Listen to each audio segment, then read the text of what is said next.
disappointed in the Seahawks.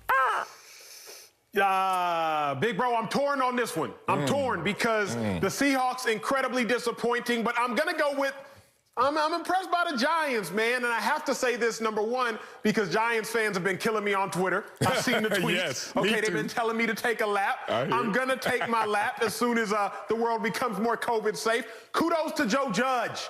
Kudos to Colt McCoy. Hasn't won a game since 2014. He goes to Seattle, flies across the country, and upsets the Seahawks in one of the biggest upsets all season. I saw the Seahawks were 11-point favorites going into that game. I'm impressed by the Giants. Their defense, outstanding. It's not just good, it's elite. I'm impressed by the Giants because their running game, 122 yards on the ground by their leading rusher alone. I'm impressed by the Giants because their passing game. Look at Colt right there. Efficient, gets the ball out, scored immediately. The Seahawks were disappointing. I'll get to that on my second lap. But on my first lap, you got to think about the Giants. Won 4 straight games in a row. Their 2 losses prior to their 4-game win streak by a combined 3 points. Their loss prior to that by 3 points total, meaning their last 3 losses by a combined 6 points. This Giants team is incredibly impressive. I understand they are only 5-7, but Joe Judge and all that ridiculous madness from this offseason, it appears to be working. I was beyond impressed by the Giants yesterday. Me? I was just disappointed in the Seahawks. I wasn't torn on this one like you were, Acho. Like you've been torn. Should I have the glasses on or take the glasses off? Depends on what block it is. Already, you over there torn about with your wardrobe. Me? I make definitive decisions, and I use my assessments from not only my source of my eyeballs and my experience, but also the sources of other players and other coaches. So it's time to get the quote machine out right now when we're talking about Russell Wilson, who is in a mini slump right now. Let's just be real about it. Russell Wilson came into this game, last 4 games, he had, 5 touchdowns and 4 interceptions. He leaves this game with another loss and now only 6 touchdowns and 5 interceptions for Russell Wilson in the last 5 games. In the same season, he was leading the MVP race. In the same year where he's still making an average of $35 million a year. You don't get away with that when that's your price tag. So, yeah, I'm disappointed in letting Russ cook because this is what's turned up. A burnt meal. Like, the meal is a mess right now if you can see what they were and what they are right now, and it's all because they let Russ cook. It's amazing. I told you this before, and I predicted this, and I didn't want to be right, but history told me I would be right. Russell Wilson will start off hot, will put himself in the pole position of an MVP conversation. But he's going to finish lukewarm, if not colder than that. I didn't expect this right now. Let's get to that quote by their coach, Pete Carroll, who goes out there and says, look, looking at Russell Wilson, quote, throwing the ball was a struggle. Woo!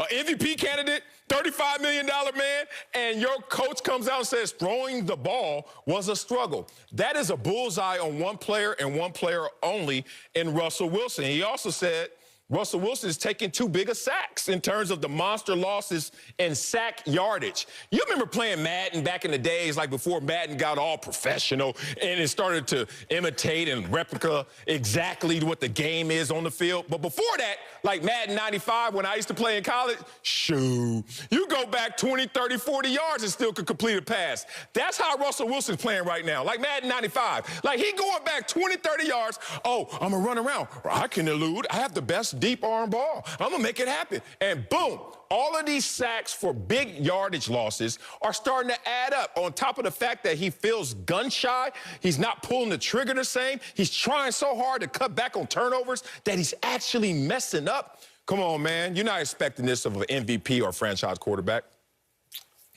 Here is why I can't agree with that take you just had, because there was one major lie which told me the whole take might have been a lie. Your glasses? You said I didn't want to be right. No. Oh. Marcellus said I didn't want to be right. I've never heard Marcellus Wiley say I did not want to be right. I have no ego.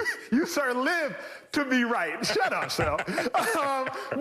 But here is the issue, because some of what you said, although that was a lie, you said a lot of truth. Think about this. The Seattle Seahawks, their first 17 offensive drives, 9 touchdowns. Their first 17 drives of the season, they had 9 touchdowns. Their last 17 drives of the season, they have 1 touchdown. Now, I don't attribute this all to letting Russ cook because they've stopped letting him cook as of late. They stopped letting him cook as much.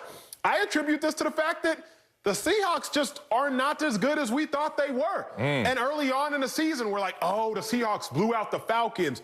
Oh, the Seahawks played well against the Cowboys. Oh, the Seahawks played well against the Patriots. Then we look up, Falcons got what, about 3 wins on the season? Patriots, they've won 5 out of 6 and still only got 6 wins on the season. And the Cowboys, well, we know what the Cowboys are. But the Seahawks, since week 7, they only teams with more losses than them in the NFC, the Bears and the Panthers. For that reason, I'm disappointed in the Seahawks. If you are going to be a dominant team, you cannot play with your food. And the Giants, that should have been baby food for the Seahawks. I understand the Giants are tough. I understand the Giants are well coached, but the Giants don't have Saquon Barkley. The Giants don't have their top 5 quarterback. The Giants don't have any really big-name players on defense. They got Jabril Peppers. They got Blake Martinez. Like, they got guys, but they got a bunch of tryhards. But remember what I said, Sel? Hard work beats talent when talent doesn't work hard. I'm not saying the Seahawks aren't working hard, but the Seahawks are far too talented, paying players far too much money, like you said, Russell Wilson, to get beat by the Giants. That is problematic, especially if you're at home. Yeah, you know what's interesting about this, and it's an unfortunate coincidence for Russell Wilson, but I look back at his career record, and it's amazing. 94 wins, 45 losses, and 1 tie, and obviously the Super Bowl championship so close to having 2. But then if you really dive into it, you start to see that there was only 1 year that Russell Wilson hasn't made the playoffs, had the winning record, but still didn't make the playoffs, 2017. What happened in 2017? Oh, the most pass attempts for Russell Wilson, quote-unquote, let Russ cook 1.0. And now we're back there with a louder megaphone, louder volume. Let Russ cook 2.0. And what's happening right now to this Seahawks team is not a positive thing. Russell Wilson continues to go back to some of the issues that he had all the way in 2012 where he didn't exactly fill out the rush properly, or he gets a little gun shy, or more importantly, as we saw since the Rams and Bills games, because of all the turnovers, they start to strip the offense down, become run dominant, and say, hey, we're not going to let Russ cook because Pete Carroll's formula is to run the football and play strong defense. Well, they're not built necessarily to do just that.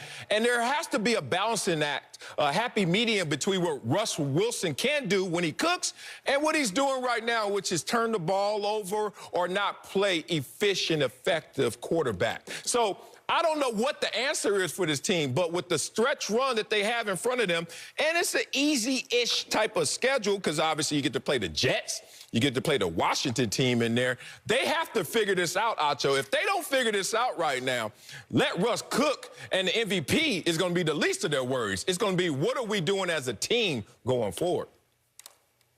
Well, I'm going to say this, because you know Marcellus Wiley, regardless of where I am located, my takes are like a cake. They're going to be layered. First, I told you about the Giants, and I told you about the Seahawks. Let me go back to telling you about these Giants. The Giants have allowed under 20 points for 7 of their games. Okay. What that tells me is there's only one other team in the NFL has done that. What that tells me is the Giants are legit. Beyond that, I talked about a winning recipe. I got a full screen for you because the Giants team, they play winning football. It wasn't just the Seahawks sucking. The Giants made the Seahawks perform as they did. Talk about turnover differential since week 9. Giants are first. Time of possession, Giants are second. Rush offense, Giants are third. Points allowed, Giants are fourth. To win football games, win turnover potential, run the ball, stop the run. Giants are doing all of those things. So yes, Russ burned another meal yesterday, but I think the Giants played a factor in that. Yeah, they play. I mean, look, the Giants are out there playing great defense in this new culture that I told you. You are on record. You are circulating the airwaves right now by saying that Joe Judge and the Giants were going to go 2-14. Boy, did you stamp that, too. 2-14. How you like them apples right now? Ooh, they got my boy viral for the wrong reasons on that one. But that said, we all make mistakes. I ain't mad at you. You know, I learned in this world how this is a negative-based society. And that doesn't mean you have to be negative in terms of being a pessimist, but understand the balancing act between having positive works versus negative works and how to balance that out, how to reconcile positive with negative. And it's amazing. You could go throughout your entire year, let's use a calendar year, where for 364 days, you can be a positive citizen, a great role model, and do all the right things. But that one day where you're off your game, what did you do during that one day can undermine everything else that you have done up to that point. It's crazy. Privately, I'll tell you some of my moments that almost undermined the entire year for me or more based on what occurred. But let me tell you what has occurred for Russell Wilson right now. This is crazy. Because there is a yin and yang right now in terms of Russell Wilson this season. Look at him.